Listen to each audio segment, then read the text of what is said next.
एक समय की बात है। एक गांव था जिसका नाम विजयगढ़ था। उस गांव में सुमन नाम की एक विधवा अपने बेटे आदित्य के साथ दूध बेचकर गुजारा करती थी। अगले दिन सुमन ने आदित्य से कहा, अरे आदित्य, ये दूध पकड़ और गली के पार विनोद काका को दे आ। पहले ही बहुत देर हो चुकी है, जरा जल्दी कर देना। और सुन, रास्ते में खेल कूद में मत पड़ जाना, समझा?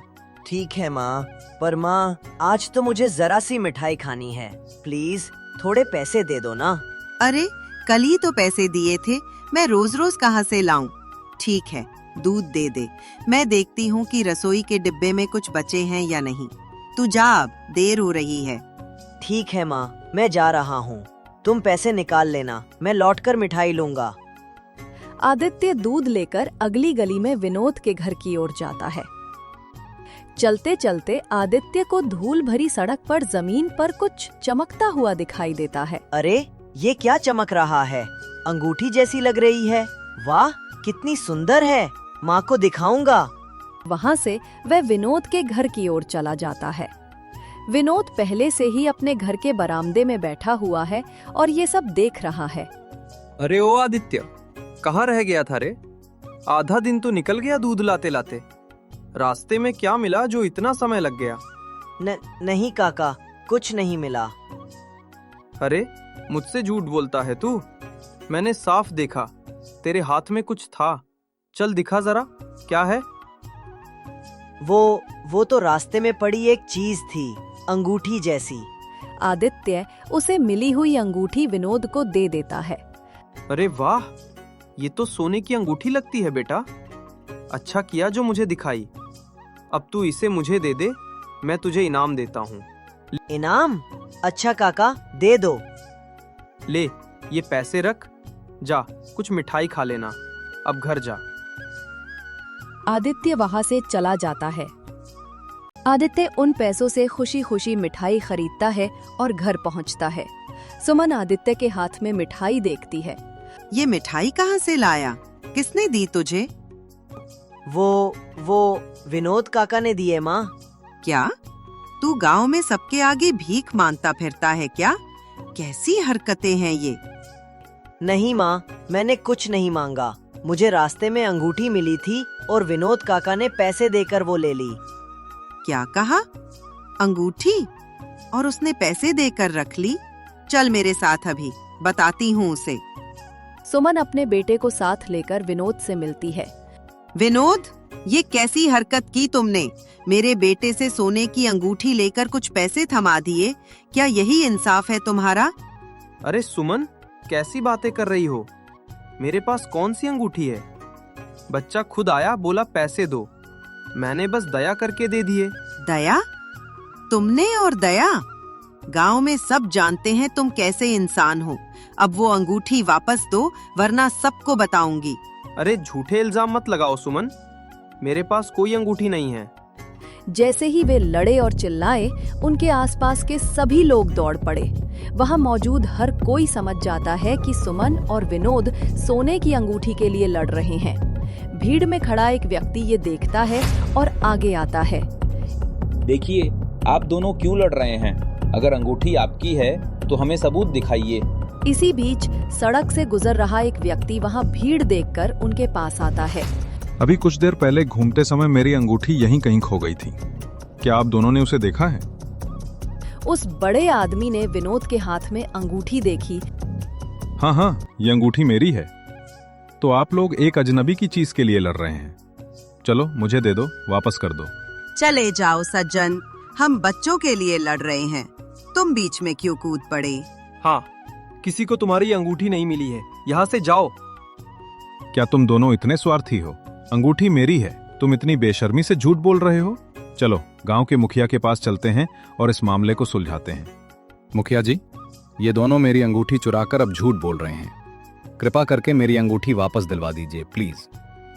क्या ये आदमी जो कह रहा है, क्या वो सच है? नहीं मुखिया जी, हम इनकी अंगूठी के बारे में कुछ नहीं जानते।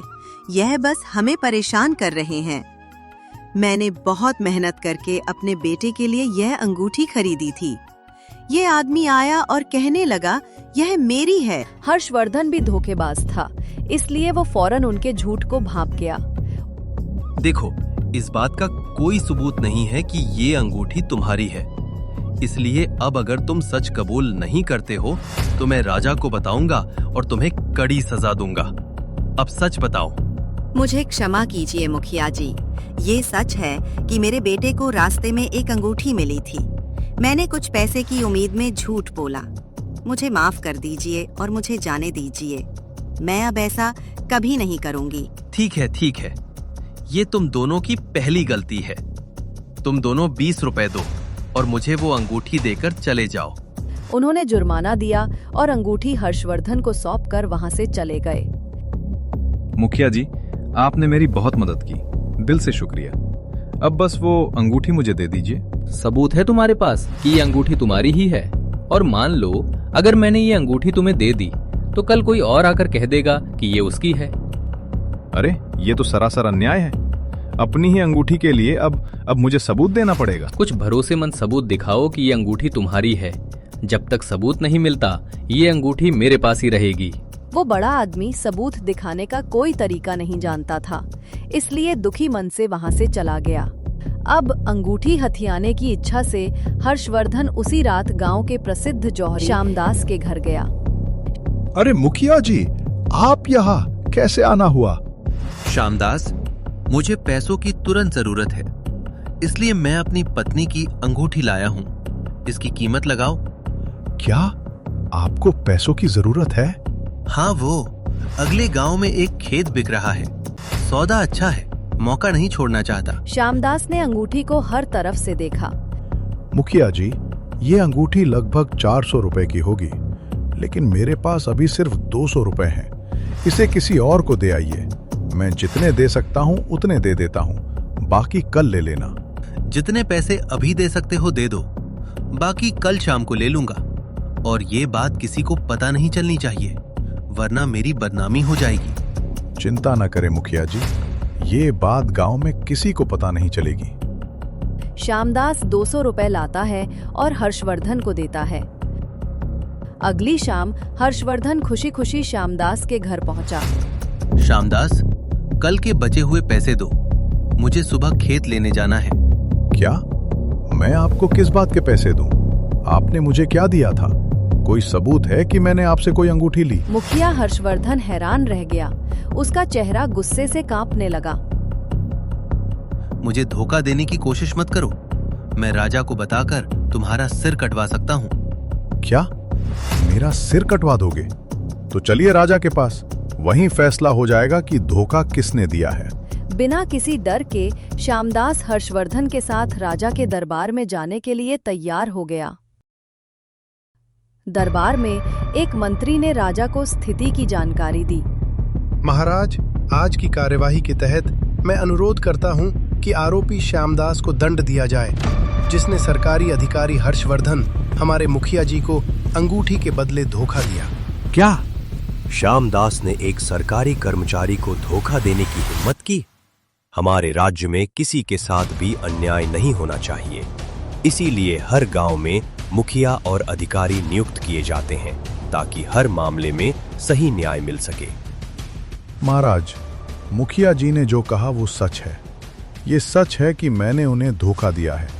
आप जो दंड देंगे मैं स्वीकार करूंगा। एक सरकारी कर्मचारी को धोखा देने की हिम्मत, और तुम मेरे सामने खड़े होकर ये बात बोल रहे हो? तुम्हें सख्त से सख्त सजा मिलनी चाहिए ताकि भविष्य में कोई धोखा देने की सोचे भी न। महाराज, यदि सच में धोखेबाजों को सजा देनी है तो मुझसे पहले गांव के मुखिया को सजा मिलनी चाहिए। क्या? मुखिया ने कौन सा धोखा दिया है? उसने किसे परेशान किया? किसी ने कोई शिकायत भी नहीं की। हमारा मुखिया बहुत समय से गांव वालों को धोखा देता आया है, रिश्वत लेता है, गलत फैसले सुनाता है। श्यामदास ने राजा को उस अंगूठी की पूरी कहानी बताई कि कैसे वो पहले सुमन के बेटे को मिली, फिर विनोद ने ली और अंत में हर्षवर्धन ने लालच में आकर उनसे छीन ली। महाराज, ये जौहरी झूठ बोल रहा है। मैंने अपनी पत्नी की अंगूठी दी थी और इसने पैसे हड़प लिए। श्यामदास, क्या तुम्हारे पास कोई सबूत है? सिर्फ बोल देने से बात साबित नहीं होती। मेरे पास सबूत है महाराज। ये अंगूठी नकली है और इसे मैंने ही बनाया था। वो बूढ़ा आदमी जिसकी मैंने बनाई थी सभा में मौजूद है। जैसे ही श्यामदास ने ये कहा, सभा में मौजूद बड़ा आदमी खड़ा हो गया। हाँ महाराज, श्यामदास ने जो कुछ भी कहा वो सच है। इस श्यामदास ने मेरी पत्नी के लिए बहुत कम कीमत पर नकली सोने की अंगूठी बनाई थी, लेकिन इस गांव के मुखिया हर्षवर्धन ने मुझे धमकी दी और अंगूठी मुझसे छीन ली और लौटाने से मना कर दिया। महाराजा को मुखिया हर्षवर्धन पर बहुत गुस्सा आया। तुम गांव के मुखिया होकर गांव वालों को धोखा देते हो। एक नकली अंगूठी के लिए इतना बड़ा अन्याय शर्म की बात है। महाराज, मुझे माफ कर दीजिए। लालच के चक्कर में मैं अंधा हो गया था। मैं सही और गलत नहीं समझ पाया। मुझसे गलती हो गई। महाराज, हमारा गांव का मुखिया लंबे समय से ऐसे ही धोखाधड़ी भरे और अवैध फैसले ले रहा था। जब मुझे उन्हें बेनकाब करने का मौका मिला तो मैंने ये नाटक किया। महाराजा को वो बात बहुत पसंद आई। बहुत अच्छे श्यामदास, तुमने न सिर्फ एक चालाक इंसान बल्कि एक भ्रष्ट अधिकारी को भी उजागर किया है। मंत्री, श्यामदास को मुखिया से 1000 स्वर्ण मुद्राएं दिलवाई जाएं और हर्षवर्धन को उसके पद से हटाकर कड़ी सजा दी जाए। मंत्री, सुनिश्चित करें कि हमारे राज्य के लोग सुरक्षित रहें। उन्हें भरोसा होना चाहिए कि हम न्याय देने के लिए हमेशा तैयार हैं। चाहे गलत काम कोई भी करे, आम आदमी या सरकारी अधिकारी, उसे तुरंत दंड मिलेगा। महाराज, आपके आदेशानुसार हमने पहले ही हर गांव में मुखिया नियुक्त कर दिए हैं, लेकिन अब से हम गुप्तचरों की व्यवस्था करेंगे ताकि सरकारी अधिकारियों द्वारा किए गए किसी भी गलत काम का समय समय पर पता लगाया जा सके और निगरानी की जा सके। उन्होंने श्यामदास की बुद्धिमत्ता की बहुत सराहना की। उस दिन से उस राज्य में कोई भी गलत काम करने से डरता था। इस जासूसी प्रणाली के मजबूत होने के कारण सरकारी कर्मचारी भी धार्मिकता और ईमानदारी से शासन करने में सक्षम थे।